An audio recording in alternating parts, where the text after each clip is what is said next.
Hey dolls, welcome back to my channel and welcome back to another episode of Freaky Friday. Today is episode 25. I am so excited for the stories today. Thank you all who have been submitting. I truly appreciate it and my followers appreciate it as well. If you do have a story to submit to me, either paranormal or extraterrestrial, it does not matter. Submit it to freakyfridays2019@gmail.com. This is my look for today. I was actually going to do victory rolls, but my hair was just guiding me in this direction and I fell completely in love with this hair, especially since it's something different that I haven't done before, and I just feel like I needed to bring something different to you guys. So I hope you all enjoy it. Before we get into this video, I just want to say thank you so much for all the support and encouragement you guys have shown me for this channel. You guys have been incredible with engagement. I'm going to say it again until you get sick of it. Please, please, please be sure to engage with these videos. Like, comment, share with your friends just so YouTube can see that you all are really enjoying it. Try to watch all the way through because that matters as well. You guys have just been doing amazing. The engagement is incredible. So thank you so much. One of my videos hit 1,000 likes, which is crazy because I only have 5,000 subscribers, so thank you all so much. You're amazing. Anyway, before I keep blabbing, if you are not subscribed, please be sure to hit that subscribe button and that bell notification to be notified when I upload videos. All right, dolls, let's get into these spooky stories. So our first story today is from Stephanie. Hello, Ashley. My name is Stephanie Moreno. I know you get this a lot, but I have been a devoted follower forever. I even saw you once at a restaurant, but was too much of a chicken to go up to you. I kind of just stood there awkwardly staring at you before I ran away.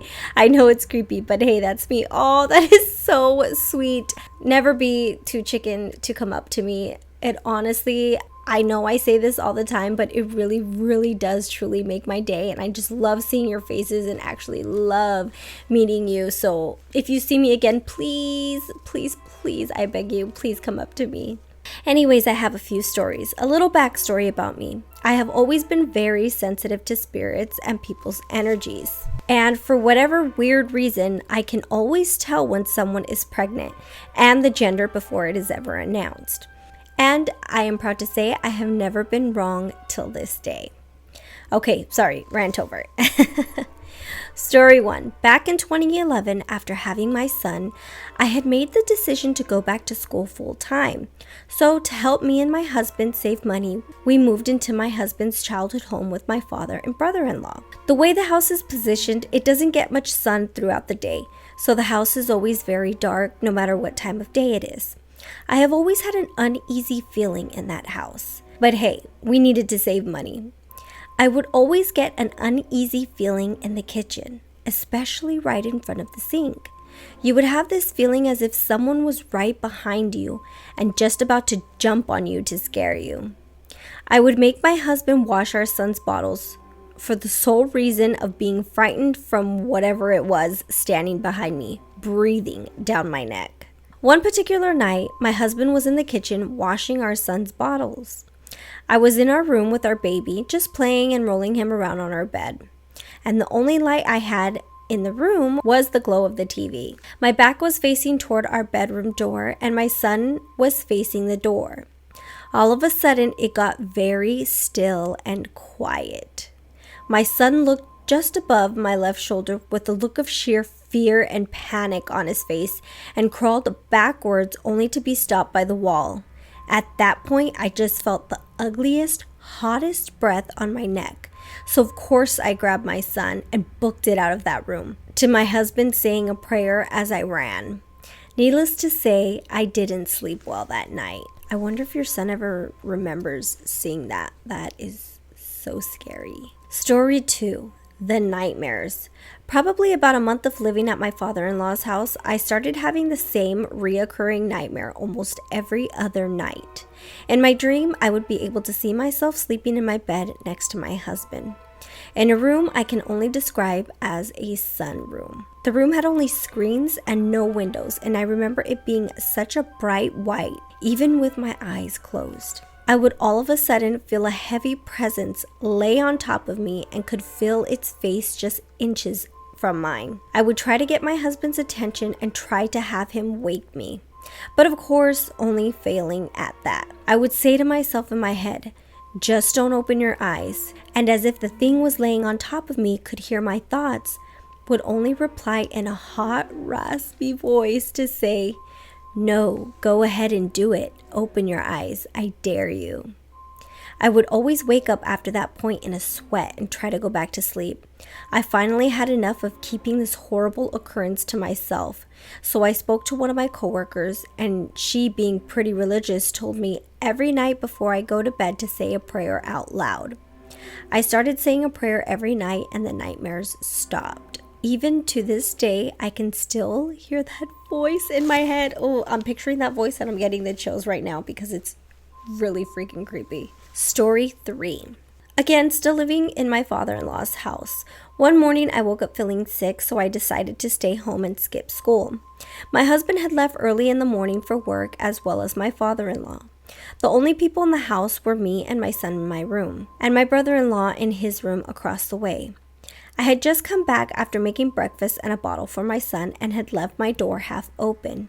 I'm sitting there in bed feeling crappy watching a cartoon when all of a sudden I hear my brother-in-law jump from his room, swing his door open, and pretty much jumped into my room. The color was gone from his face. He asked me, Steph, you didn't just call for me, right? I looked at him puzzled and of course replied, no. He said, I just heard you say my name. But at the same time, I knew it wasn't your voice. It had such a dark presence to it. Can I stay with you in the room? I don't want to be alone right now. Of course I let him. So here we are, two grown-ass adults held up in the room like frightened little puppies cowering in the corner. I later confirmed with my mother-in-law and asked when she used to live here if there was ever any presence that she felt there.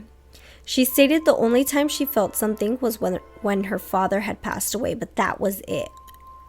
We moved from my father-in-law's house a year later, and boy was I glad. 2 years later, we had the opportunity to purchase the house from him.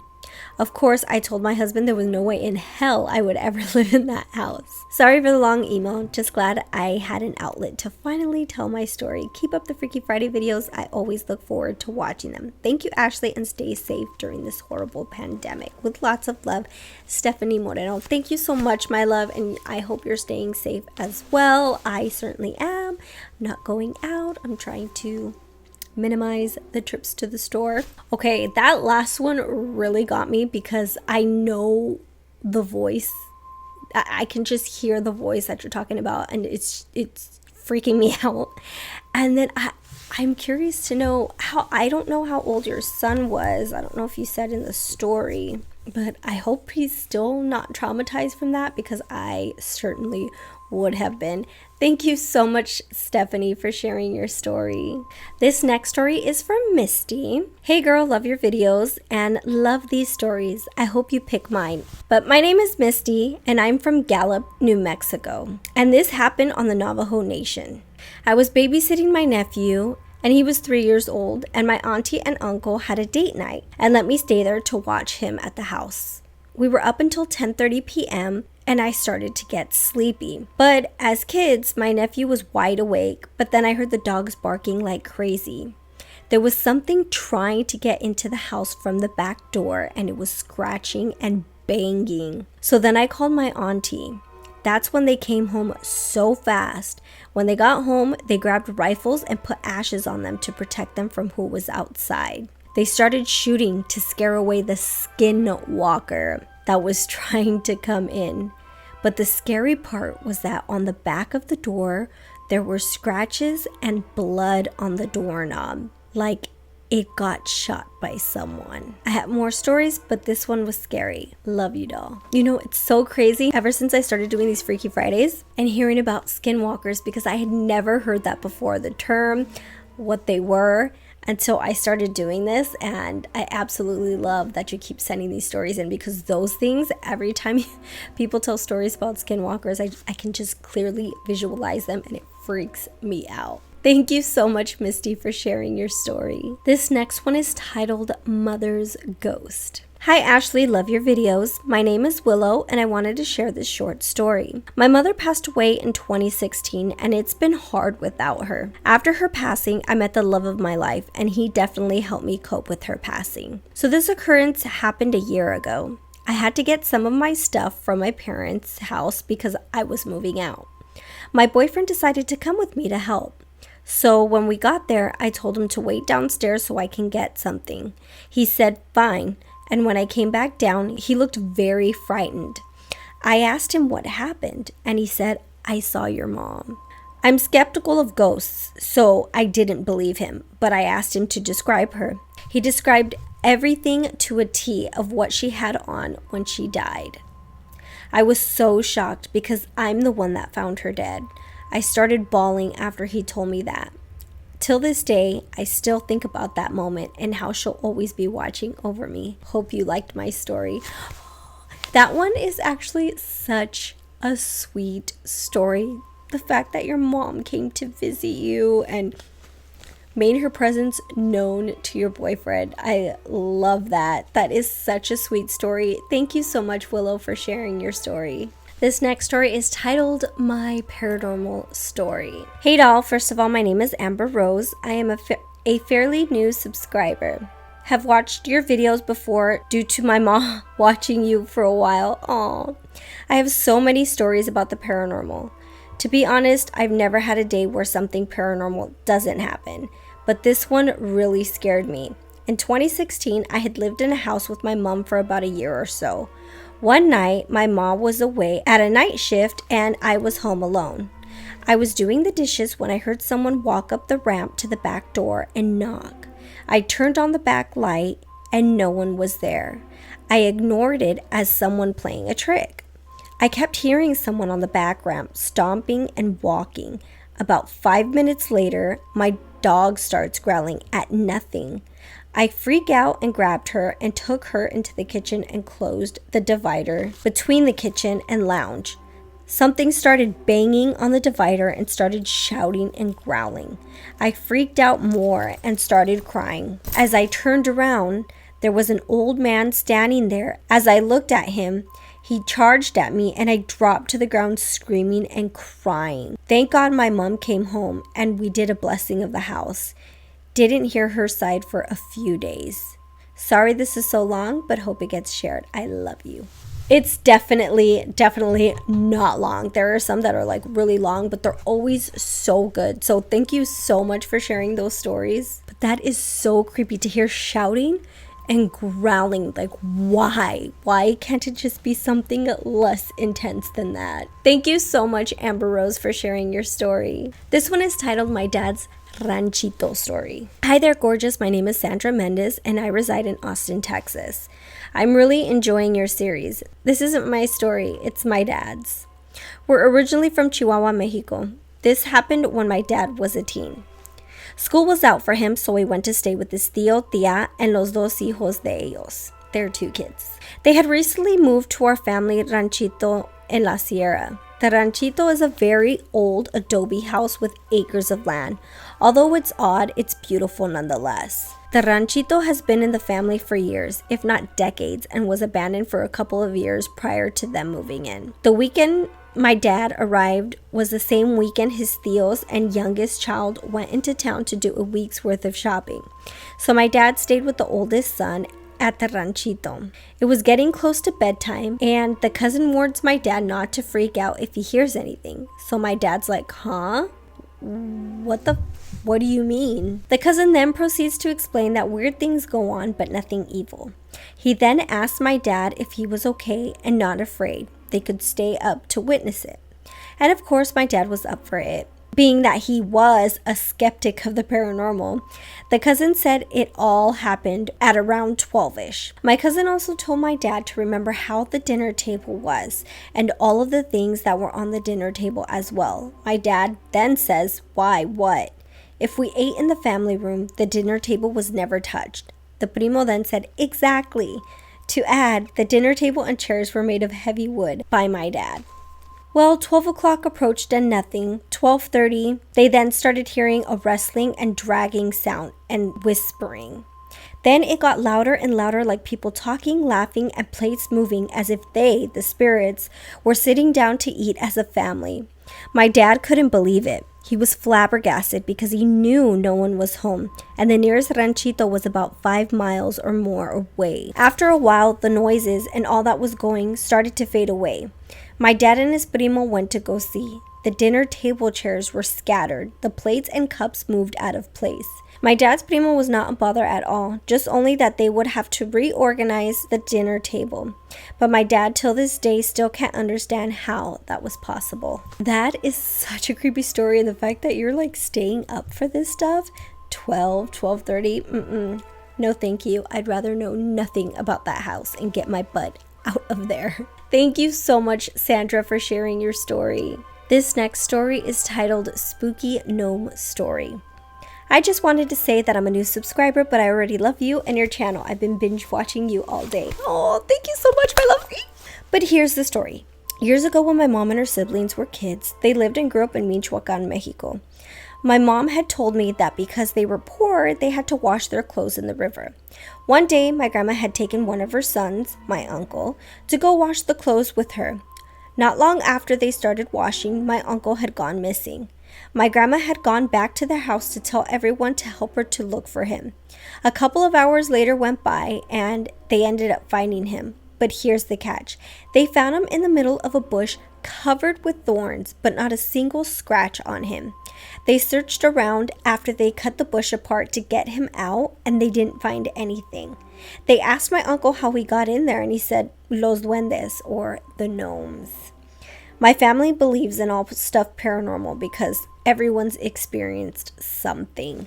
Yes, that is absolutely true. I used to be such a skeptic when it came to scary stories, and I experienced it firsthand, so now I'm all about that. This next story is from Yoli. Hey Ashley, my name is Yoli, and I got a story to tell you. It's been 12 years since my older brother's best friend died in a car accident. Oh, I'm sorry to hear that. 3 months after his accident, something strange started happening in my parents' house. One thing, we were neighbors.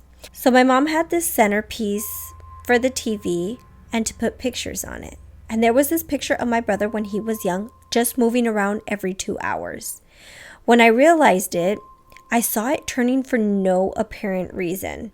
I kept putting it straight, but after I did that, it would turn right away. I got the chills. I went to go tell my parents, but as every Mexican family, they always say, it's just your imagination or it's nothing. I was like, okay, maybe I'm exaggerating. When I saw it again moving, I went to go get my mom and she finally believed me. So we decided to put down the picture. It just turned nighttime and I was already going to sleep. When I went to sleep, I had this dream about my brother's friend. He was just sitting on the couch in the living room pointing. I did not know what he was pointing at until he just turned his head and pointed straight on the picture of my brother. I woke up and turned on the light and went to the living room, and guess what? The picture of my brother was up. When it turned to morning, when everyone woke up, my brothers and I were telling each other about our dreams. I kid you not, we all had the same dream. I'm not quite sure what he wanted to tell us, but since then, nothing has happened anymore. We are still living in the same house for almost 21 years. P.S. I can also dream what happens before it happens. I just don't see faces of who exactly. Thank you, Ashley. You're the best. I love watching your videos, and even my babies watch it with me. You got baby fans too. Oh my gosh, that is the sweetest thing ever. Give them smooches for me. I love them. I am so curious to know what he was trying to tell you guys.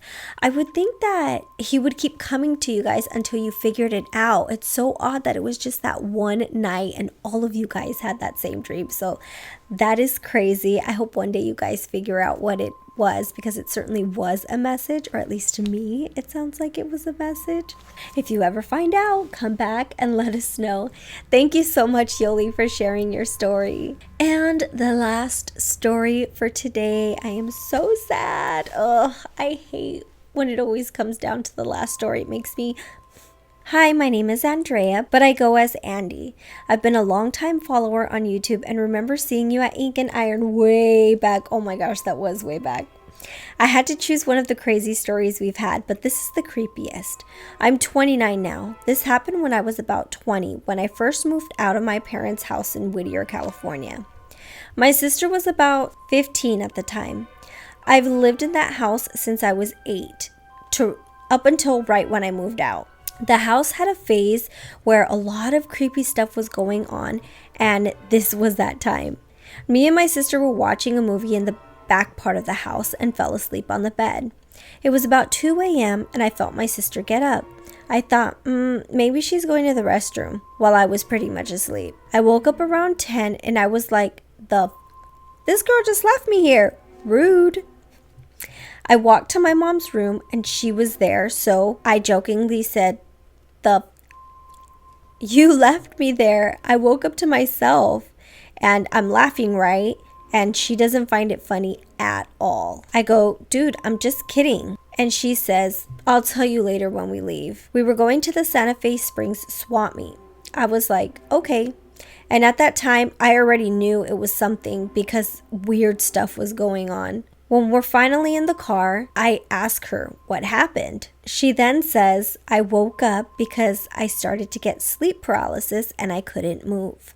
But my eyes were open and I could see a lady wearing old clothes staring at both of us sleeping. Once I was able to move, I ran to mom's room. I was like, oh my gosh, and you just left me there? Laughing my ass off. So the creepy part is I googled the old mansion next to my house from the 1800s. The lady that owned that mansion was named Harriet Strong. She owned that mansion and most of the land around it, which is on the street of where my parents' house is. I showed the picture of her to my sister and she's like, that's her. She was watching us, so pretty much me and the ghost had a slumber party after my sister left me. Haha. But needless to say, I've never slept in that back room after moving out. LOL. Hope you enjoyed it. Love what you do and love Freaky Fridays. Sorry this was a little long. It actually wasn't long at all. And why do spirits have to do that? Like, why do they have to stare at you sleeping? I know I mentioned it before, but that happened to me when I was living with my grandmother. It would happen almost every night, and there was just a figure there staring at me while I was sleeping. So that is so creepy. I think they just need to stop doing that. And I wonder why that lady came to visit your parents' house and not stay in her mansion. That is so creepy. Thank you so much, Andrea, for sharing your story, and I love you. So those were our Freaky Friday stories for today. Thank you everyone who shared your story. And also, this is the final look for the tutorial. I'm just really happy with the way the hair came out, so I hope you guys like it too. And now I want to move on to the outfit and hopefully unspook you guys a bit.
So that is it for today's Freaky Friday episode, my loves. I hope you all enjoyed these stories and I hope you all enjoyed this look.